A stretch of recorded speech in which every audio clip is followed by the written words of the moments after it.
ating Panginoong Hesus bago siya umakyat sa Ama.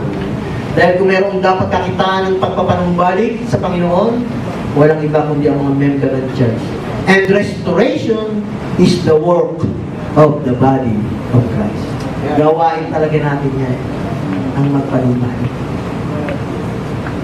Hindi ang maghusga at magtahi-tahi pa ng mga ibang mga kwento.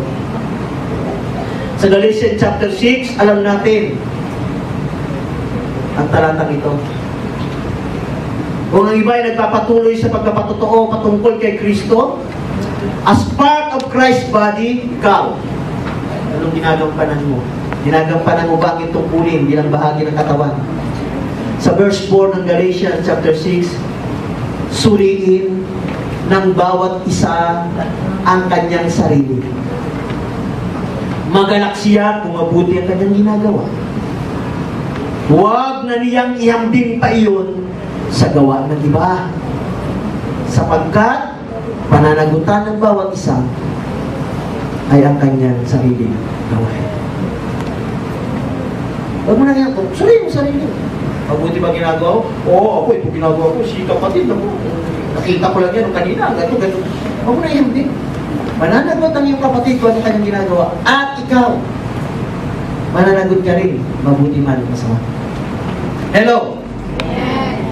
Restoration is a gift from God.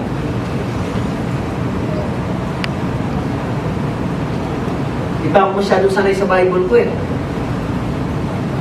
Kung may kasalanan nito si Pastor Joe, niregaluhan ako eh. Kaya, sisinin nyo si Pastor Joe ha.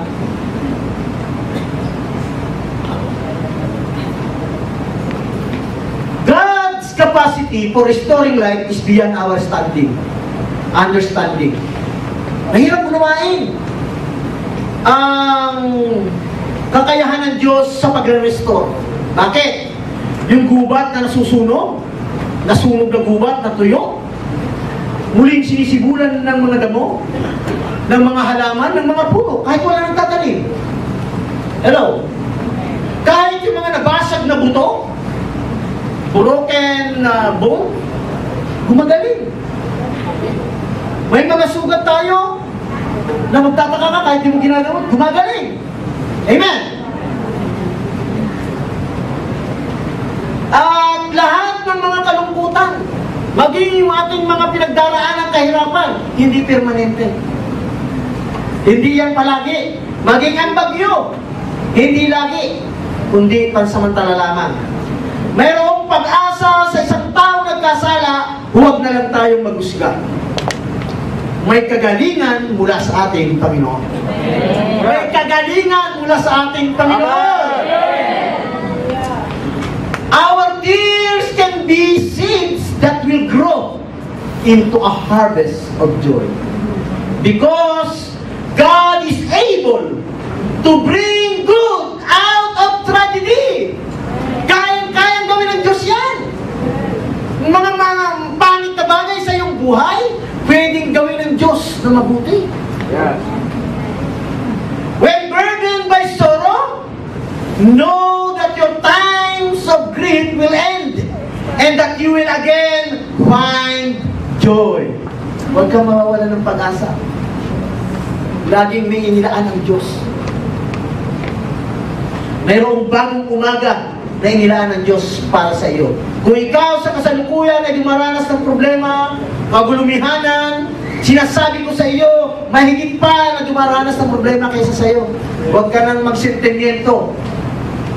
Pag nakita mo ang buhay ng iba, higit pa sa problema mo, ang pinagdaraanan nila. Umaanga, wala kaming isasayang, wala kaming bigas. Eh, iba nga, walang kalan, walang kaldero. Ang laki na ng sentimiento mo. We must be patient as we wait. Darating din sa atin ang masaganang pag-aani.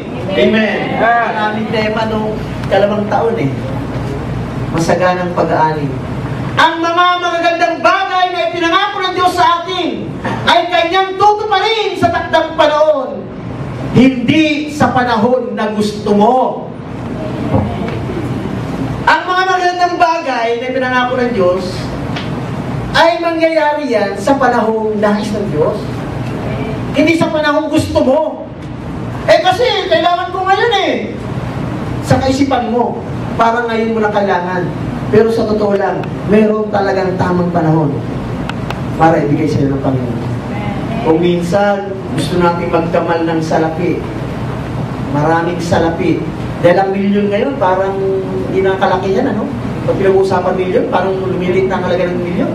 Kaya parang gusto ko magkaroon ng milyon. Pero paano kapag kakatiwalaan sa milyon? Kung sa 1,000 pa lang, di ka natapat. Gusto mo pagkatiwalaan ka ng Diyos sa 1 milyon? Sa 1,000 lang na hawak mo, hindi ka na mapagkatiwalaan. May tamang panahon. Kapag ayos na ang puso mo. Amen. At marunong ka na humawak. Yes. Na malalaki ka pa. Yes. Amen. Huwag kayong mahiyap pumalakpak. Walang bayad. Parang kasi guilty ako, pastor, di ako makapalakpak. Sa Psalms or Awit 126 verse 4 and hanggang 6. Restore our fortunes. Lord, as a stream, renew the desert. Those who plant in tears will harvest with shout of joy. They weep as they go to plant their seed, but they sing as they return with the harvest. Yes. Tagalogin natin. Kung paano inuulan itong mga tuyong batis, sa sariling bayan namin, Yahweh, kami ay ibalik. Silang tumatangis habang nagsisipagtanim. Hayaan mo na mag-ani na puspos ng kagalakan. Silang nang nagsisihayo, idalay binhit na nanangis. Ay awit na may